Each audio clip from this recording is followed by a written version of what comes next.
Salve galera, tudo bom? Hoje a gente vai ter um vídeo muito especial no canal, a gente vai ter dois convidados, né? O primeiro convidado, antes de falar do Gustavo, eu vou falar do animal, é a Blue, né? A Blue tá aqui, vai participar da nossa entrevista, né?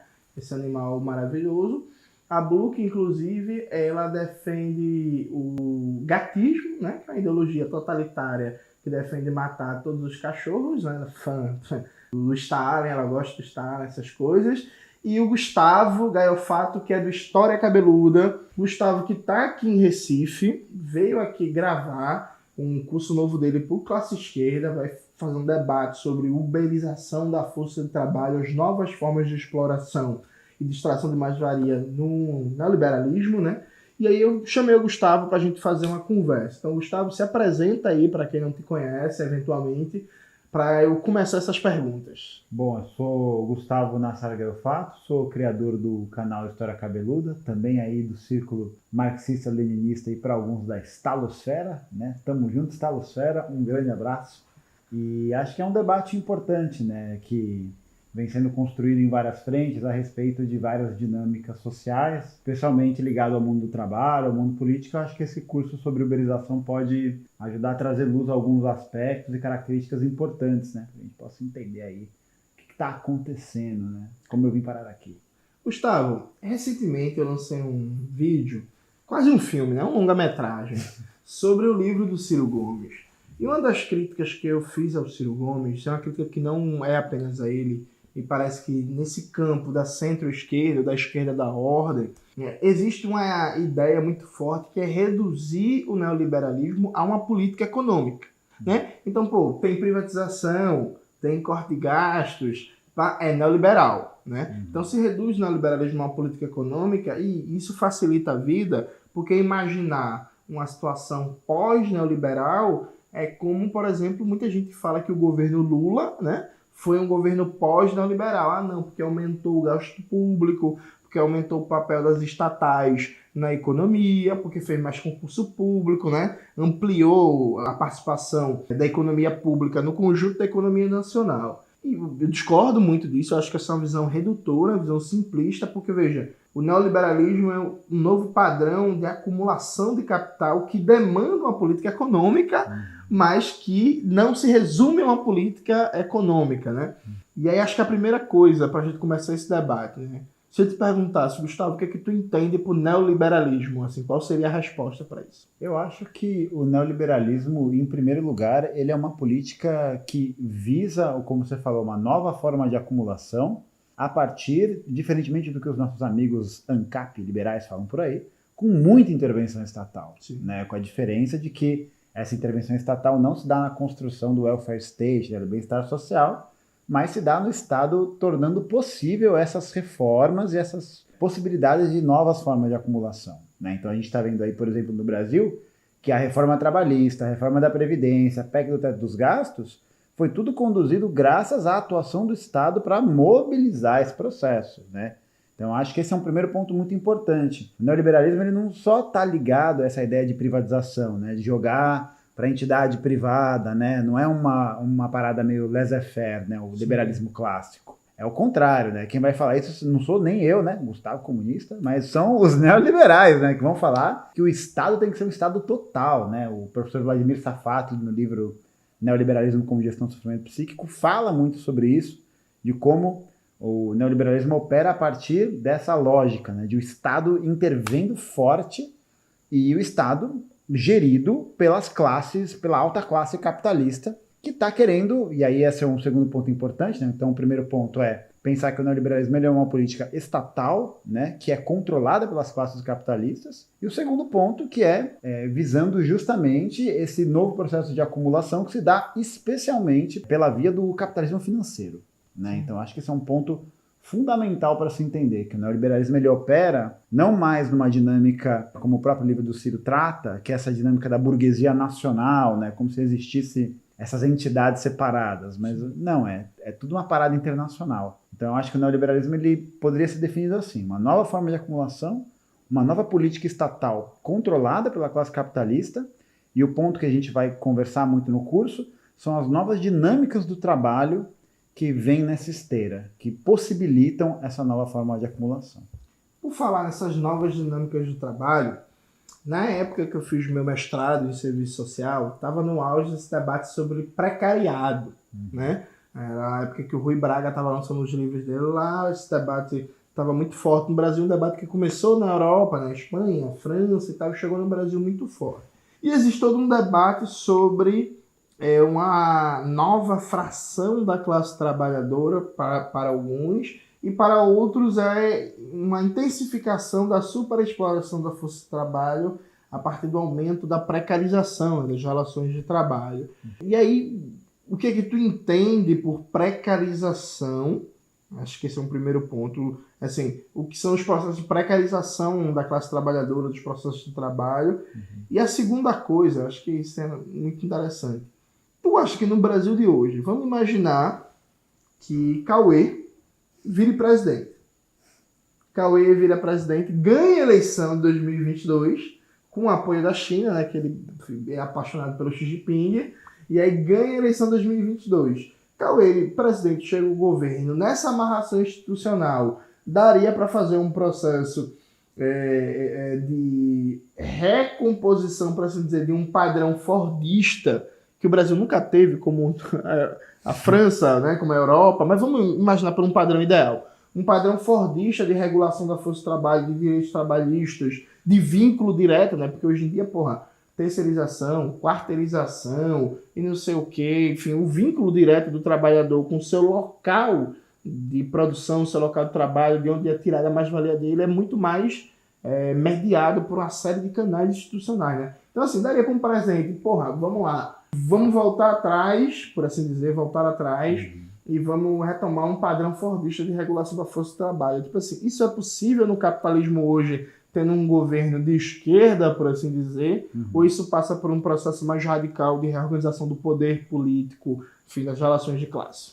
Então, sobre o primeiro ponto, eu acho que é interessante definir o precariado como uma classe trabalhadora que se vê profundamente atacada pela crise de lucratividade do capitalismo dos anos 70. Né? Então você tem ali aquele processo que vai levar à ascensão de regimes neoliberais, especialmente do Pinochet, como um primeiro experimento, né? Que inclusive, é importante dizer, que teve como seus ministros da economia Chicago Boys, que são inclusive amigos do senhor Paulo Guedes. Né? Então acho que é importante falar isso.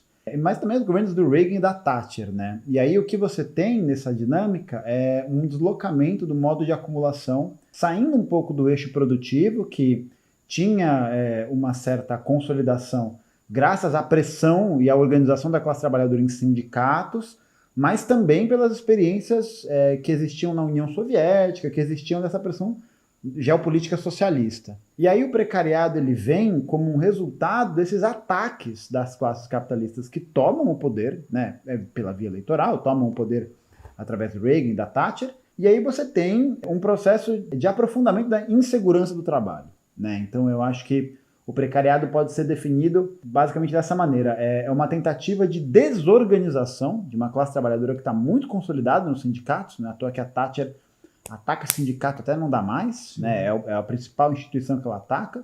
E uma dinâmica dessa classe trabalhadora que está cada vez mais desligada daquele padrão taylorista fordista. Né? Então os empregos industriais eles acabam saindo do eixo principal da forma como a classe trabalhadora vai viver.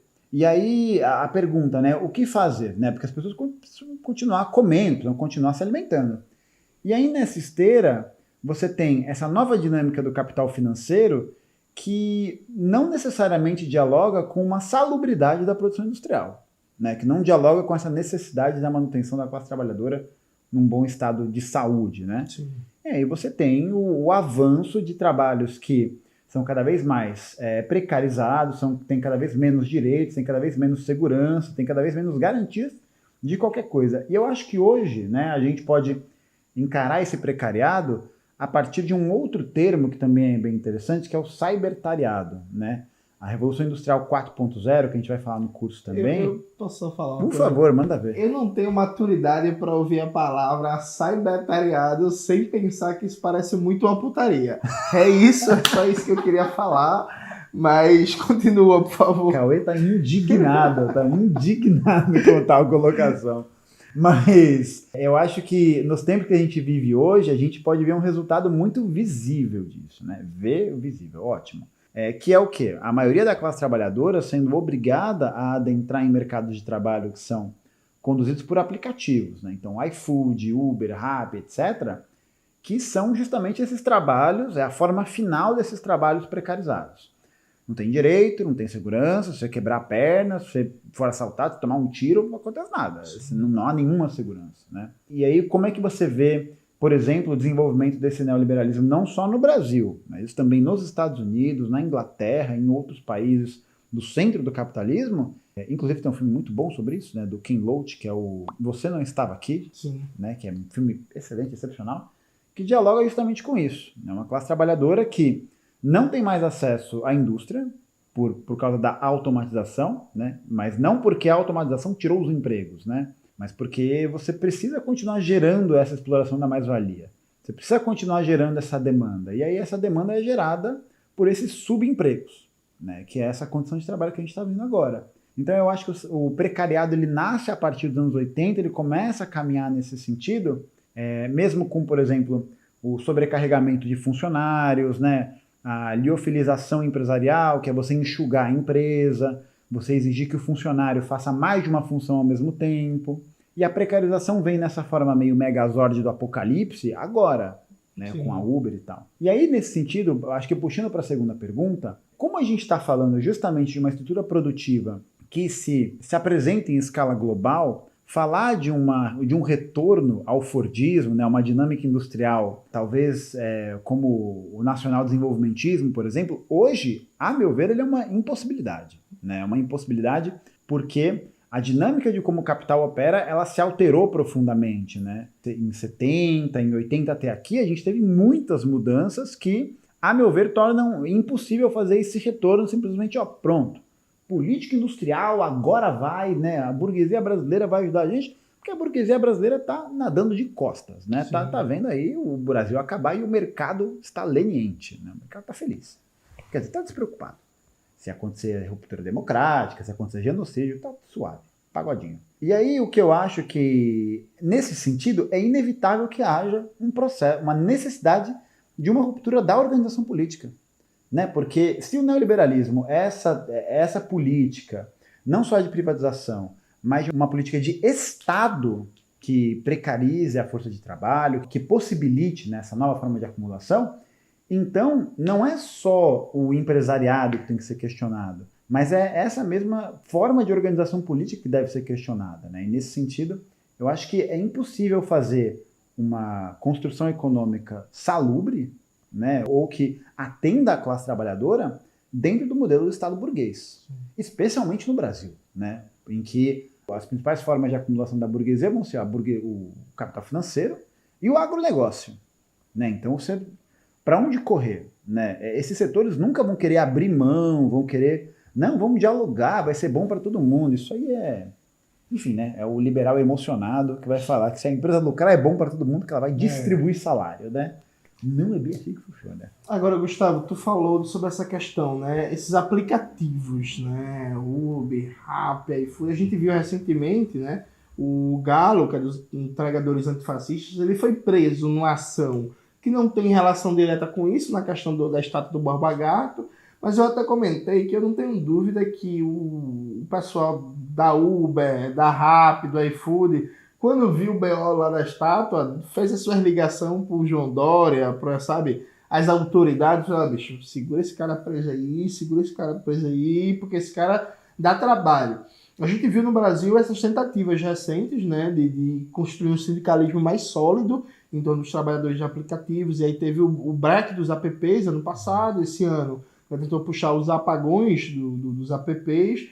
Em alguns países da Europa já tem decisões judiciais querendo criar vinculação empregatícia direta, né? Os trabalhadores de apps com Uber, com Rappi, com iFood, não sei o quê. Rappi não, que Rappi acho que é brasileiro, né? Acho que o iFood é brasileiro. O iFood é um negócio, enfim, com a Uber. Ei, Cauê tá comendo um bolo enquanto a gente tá gravando, não ofereceu pra ninguém. Isso, inclusive, é a face do patrão. Isso é um exemplo de precarização da força de trabalho, viu? Isso é um exemplo. Mas continuando. Então, se criou, até se adotou o termo uberização da força de trabalho, né? O Uber como um grande símbolo desse processo, dessas novas formas de exploração. E aí, duas coisas importantes. A gente meio que combinou um roteirinho aqui, gente, na conversa. O roteirinho foi assim, ó, vou te perguntar isso. Tá massa. Mas eu quero fazer, primeiro, um debate conceitual sociológico, que é essa uberização da força de trabalho. Tu usa esse termo, como é que tu vê e tal. E aqui vem a pergunta surpresa, né? Que não estava combinada. Recentemente, Xi Jinping, animado, empolgado, com o aniversário de 100 anos do partido, a China baixou um conjunto de regulações contra, né, as empresas de app que vem no bojo de uma campanha que a China vem fazendo contra as Big Techs, né? E aí obrigava a pagar um salário acima de um salário mínimo, garantir seguro-saúde, seguridade social, alimentação, descanso e interferir, inclusive, no algoritmo, né? Porque assim, não podia mais, por exemplo, estabelecer tempos de entrega muito abusivos. Então, até isso, o governo chinês agora vai interferir, para tristeza do liberal, né? Que aí o mercado, porra, não é livre, foda, né? Triste. Então, até isso, o governo chinês vai interferir na lógica de estruturação dos algoritmos para controlar os trabalhadores. E eu achei interessante, Gustavo, como isso deveria ser uma notícia do caralho.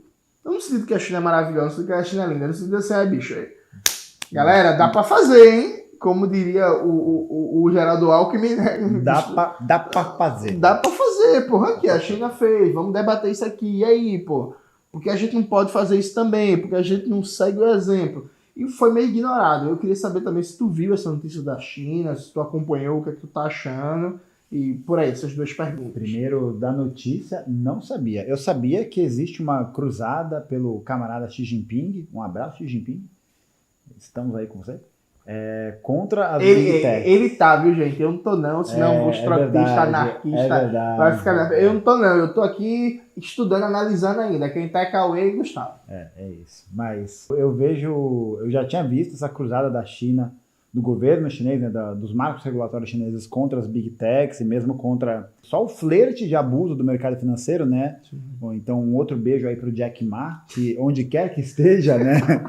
que tá aí em algum lugar. Mas eu acho que é muito importante porque faz barrar esse avanço predatório, né? Sim. Teve recentemente também uma outra notícia de que a China promoveu uma estatização das empresas educacionais que foram fundadas lá dentro e que fez com que o valor de mercado dessas empresas decaísse muito, né? Ficaram tristes os milionários ganhando dinheiro via bilionários, fofoca. né? Bilionários da fofoca. E aí eu acho que esse tipo de marco regulatório ele é muito importante porque mostra pra gente que há um horizonte de possibilidade, né? Há um horizonte de possibilidade de intervenção nessa dinâmica, mas que acho que até fazendo um link com a pergunta anterior, que só pode ser feito graças a uma reestruturação total da organização política da nação, né? Do Estado-nação. Então imagina, você tentar passar essa ordem em um estado como o Brasil ou como os Estados Unidos, bicho, é o fim do mundo. É você fazer o parto de um mamute, entendeu? É um negócio muito complicado, muito difícil. E não é difícil porque, né, o que fazer, né? Eu não sei ler. Não é difícil por isso. É difícil porque a pressão econômica vai ser brutal. E aí, nesse sentido, eu acho que, aí linkando com a primeira pergunta, a uberização é uma forma de se pensar a exploração do trabalhador através de uma dinâmica de insegurança, né? Eu acho que esse é o ponto fundamental. Pegando inclusive, né, pedi um Uber para ir para o aeroporto para poder vir para cá e conversando com o motorista, a gente foi batendo esse papo. E aí é muito interessante observar como a uberização ela é uma dinâmica de retirada de segurança, retirada de qualquer garantia, retirada de qualquer forma de rede de proteção ao trabalhador. O melhor exemplo disso é a gente analisar, por exemplo, os boyzinhos que faz entrega de iFood, né? Sim. Geralmente, qual grupo social tá ligado a isso? É uma classe trabalhadora que é negra, que é periférica e que nem tem a bike, né? É muito comum a gente ver o moleque trampando de bike do Itaú, bike de não sei o quê, com a caixa do iFood nas costas. E aí é o trampo de 12, 14 horas por dia, e aí o moleque, se sofrer um acidente, a Uber não faz nada, né? E por que o termo uberização? Né? Ah, é só a Uber que faz isso? Não, mas toda empresa de tecnologia faz isso. Em várias áreas. A gente tem visto esse desdobramento acontecer em várias áreas, né? No delivery, mas também no serviço de motorista. Nos Estados Unidos tem outros serviços, como o TaskRabbit, o Get Ninjas, outros serviços que lidam com essa precarização, com essa insegurança, como o Airbnb, por exemplo, e que mexe com toda a estrutura do Airbnb, no caso de especulação imobiliária, por exemplo. Sim. Tem um problema gravíssimo com isso em várias cidades. E aí, a uberização é esse termo que gera essa insegurança, né? Então você não tem garantia de nada. Existe aí a galera da Hannah Arendt vai amar, né? Um totalitarismo do algoritmo, né? É o algoritmo totalitário, porque é isso, a plataforma, ela lida com as avaliações, com as paradas de um jeito muito subjetivo. Então vamos imaginar o seguinte, você, Jones Manuel, porque tudo é Jones Manuel, vai pegar um Uber e aí você tá num dia estressado, brigou com a boizinha, tá puto da vida, e aí o motorista é simpático, tá num dia legal, ele vai tentar puxar um papo, só que você tá puto, né, por qualquer outra razão, e você resolve dar 4 estrelas porque o motorista chato tentou puxar o assunto. Pode acontecer, né, pode eventualmente acontecer. Aí o lance qual que é? A Uber vai entender aquelas 4 estrelas como o teu serviço é um cocô, né, e vai rebaixar a categoria do motorista. Então percebe como o sistema de avaliação, ele não avalia direito, ele não avalia de verdade, né, não, o serviço foi bom, foi ruim. Depende da subjetividade de cada um, né? Sim. E aí você deixa o trabalhador refém disso. Porque se o cara ficar com uma média de estrelas abaixo de 4 estrelas, ele é cortado do aplicativo, sem aviso. E aí eu pergunto, né, pro boy liberal que nunca teve que pagar um aluguel, como é que você faz para do dia para noite você simplesmente é barrado do teu trampo? Como é que você vai botar comida na mesa? A resposta é não vai, né? Essa é a resposta, não vai. E o terceiro elemento que eu acho que é fundamental é de que a uberização ela cria um processo, e isso é muito importante para o capitalismo financeiro, de isolamento do sujeito, né? Eu acho que isso é uma parada fundamental. Porque cria essa ideia, né? O Uber ele é um empreendedor. Sim. Eu não tenho chefe, eu não tenho horário, eu trabalho a hora que eu quiser. E eu acho que isso vem numa dinâmica da construção de um discurso, né? Desse discurso do sujeito empreendedor, do sujeito isolado, não é à toa, né? Sei lá. Hoje o herói da vez é o Elon Musk, é o Jeff Bezos. E por que eles são heróis? Porque são empreendedores. É o homem que sozinho foi lá e destruiu as amarras do Estado e só teve um empréstimo de $100 mil do papai e um diploma de Princeton para fazer isso, né? Que custa um pouco de dinheiro. Mas nenhum liberal conta essa parte. Então você tem ali, nessa dinâmica de uberização, esses 3 elementos. Um processo de aumento da precarização, né, através da insegurança do trabalho. Você tem uma condição de refém do trabalhador, porque ele fica refém do algoritmo, né, e aí o algoritmo, você sabe, né, você tem o Instagram, o YouTube, e o algoritmo barra mesmo. Eu tenho que ficar postando fotos sem camisa, eu não gosto. Eu sou contra isso, mas é para dar engajamento, é o algoritmo, né? É o que dá engajamento, porque o algoritmo ele atua da maneira como ele bem entender. Isso não é só no Instagram, isso é nas empresas, isso é nessa dinâmica de serviço. E o terceiro ponto é esse, ele cria uma ilusão de que o sujeito é empreendedor, que ele está sozinho. Por que isso é importante? Que nem você falou, pô, se você tem um sindicato que é coletivo, que é construído a partir de uma base da escuta, né, da conversa, pô, uma hora a galera vai ficar putaça e vai se levantar contra. E a Uber vai fazer o quê? Né? Quem produz o valor, atenção liberais, quem produz valor para Uber não é o engenheiro de software, né? Não é o dono da Uber. É o maluco que está dirigindo a desgraça do carro, que está entregando o lanche. E aí você isolando o sujeito, a organização política e social fica muito mais complicada, né? Porque o sujeito se vê nessa roupagem de empreendedor, de sujeito indivíduo, que é um negócio que o neoliberalismo investe muito, né? Sim, total. Tá ligado? Não, seja por coach, igreja neopentecostal, filme. Então, eu vou confessar, inclusive, uma coisa pra tu, um momento de confissão. Eu gosto muito dos filmes do Will Smith. Uhum. Eu acho que eu consegui assistir todos. Mas aquele... A Procura da Felicidade? A Procura da Felicidade. Eu não consigo terminar aquela porra, bicho. Aquele filme ali é quase como eu ver uma propaganda eleitoral do João Dória, só que com o Smith, né? Que é um pouco melhor. Na moral, é sinistro. Agora, Gustavo, tu usa um termo de isolamento da classe trabalhadora que é muito bom. Me lembra um marxista francês que morreu, era comunista, morreu, mas era muito bom, que é o Nikos Poulantzas. Uhum. E o Poulantzas, no primeiro grande livro dele, O Poder Político e Classes Sociais, ele usa um termo efeito de isolamento. Não sei se tu tá ligado nisso, que ele faz o debate que o Estado burguês tem como uma das suas principais tarefas individualizar os indivíduos da classe trabalhadora, isolar. Aí ele fala do efeito de isolamento para que esses indivíduos não se percebam como partícipes de uma classe. Né? Esse livro do Poulantzas foi lançado no final dos anos 60. O Poulantzas nem poderia imaginar a capacidade que hoje, emanando das próprias relações de exploração, você consegue individualizar, né, o sujeito. E aí, porra, a gente é comunista, né? Eu sou comunista, tu é comunista. A gente defende organizar a classe trabalhadora para lutar por salário, por saúde, por emprego, por moradia e também pela tomada do poder, né? Pô, a gente quer tomar o poder, viu, galera? Fica um informe aí, a gente quer tomar o poder. Então, como é que a gente organiza a classe trabalhadora que tá no Uber, no Rappi, no iFood? Enfim, o famoso o que fazer. Assim, acho que existe muito debate sobre as novas formas de exploração, né? Mas é mais difícil você ver um debate. Massa, galera, é isso, estamos todo mundo na merda, sendo explorado, trabalhando 20 horas por dia, sem direitos. Mas e aí, como é que a gente vai organizar essa galera? Eu acho que esse é um dos grandes desafios, né? Porque o sindicalismo, talvez numa base mais clássica, ele perdeu muita força porque a relação estrutural de produção se alterou, tá ligado? Então, é aquilo que você falou lá no comecinho. A estrutura fordista que tinha no Brasil, né, que tinha ali um flerte com o fordismo, se alterou drasticamente, né?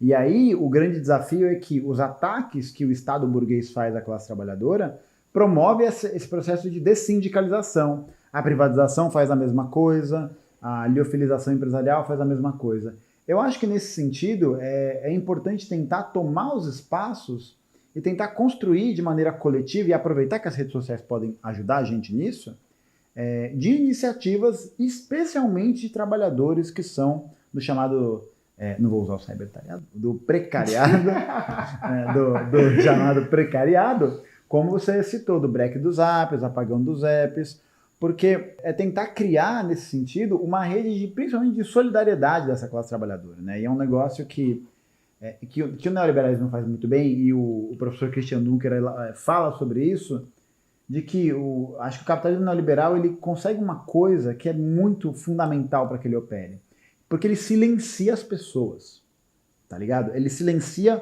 o canal de comunicação. Então eu acho que criar uma rede de solidariedade a partir disso pode ser um caminho nessa via. Pô, aí você pergunta, Gustavo, como eu vou fazer isso? Para isso que existem as organizações políticas, né? Para isso que existem esses coletivos que vão se mobilizar nessa direção. Isso só pode ser feito através da organização política dentro desses coletivos. De preferência, muita preferência, uma organização revolucionária, como, por exemplo, isso não é um jabá, o PCB, tá? Mas isso pode ser feito em outras organizações, mas enfim, tem que puxar a sardinha. E eu acho que é só através desse caminho que isso é possível. E é uma batalha muito dura de ser travada, né? Então, para todo mundo que, enfim, é militante, tá se organizando agora, pô, é difícil. Bicho. É difícil. Porra, se fosse fácil, era pra fazer. Pronto, acabou. A gente já tinha tomado poder. A gente não tava aqui, entendeu? É isso. É complicado, é difícil, demanda tempo. Então é isso, é uma coisa que demanda tempo, né? Demanda esforço. E eu acho que são vários caminhos possíveis. E acho que dentro da realidade, da materialidade, criar esses vínculos de comunicação é uma parada imprescindível, assim, imprescindível. E a meu ver, né, a partir da minha análise, do que eu observo, é tentar reconstruir esse novo sindicalismo, né, que abraça novas categorias e que abraça novas identidades que também começaram a ganhar mais força nesses últimos tempos, né, como expressões de sujeitos políticos, e criar essa rede de apoio, de escuta, que só pode ser feita via coletivo. Então, coletivos LGBT, coletivos como a Unidade Classista, coletivos como coletivos da luta antirracista, né, e aí você tentar se associar com esses grupos, né, porque senão, se ficar, como você falou, acho que é muito bom isso, né, a gente ficar nessa, tá uma merda. Estamos explorados. E aí, né? E aí, o que a gente faz, né? A gente vai ficar ali esperando, desce aí, vai levantar a múmia do Lenin lá da Praça Vermelha e vai liderar os povos à tomada do poder. Seria bom, né? Seria gostoso. Seria ruim? Bom. Não seria ruim. Eu não ia me opor, não. Mas eu acho que uma demanda que se mostra muito urgente é de que é isso, né? A gente tem que tentar fazer acontecer, né? E é acreditar nisso, como os neoliberais acreditaram nisso, né? Nos anos 40, escrevendo sobre esse monte de palhaçada, né? Esse monte de teologia, o Hayek fala, a gente tem que acreditar no que a gente está falando até o final, e bancar, porque uma hora vai. Né? Então eu acho que... Quem falava isso? Hayek? Lenin, Hayek? Então, esse é o grande debate, né? Eu não lembro exatamente qual que é a frase, mas agora eu não lembro se é o Hayek ou o Friedman, mas um deles fala que tem que tentar tornar o impossível inevitável. Caralho. Que é quase um plágio da frase de Trotsky, né? Que as revoluções são impossíveis até que se tornem inevitáveis. Pronto. Friedman trotskista. Brincadeira, viu, gente? Pelo amor de Deus. Brincadeira. Gustavo, foi um prazer a nossa conversa. Prazer foi muito meu. Bom te receber aqui em Recife. Para quem não sabe, eu fui buscar Gustavo no aeroporto, fiz a janta aqui para ele, estou cuidando bem do menino. Se for depender de Cauê, não sai nada, né? Não sai nada. A gente tá tendo, inclusive, que se organizar aqui, que lutar para conseguir fazer uma gracinha. Ele continua comendo biscoito enquanto a gente tá gravando e tá com fome.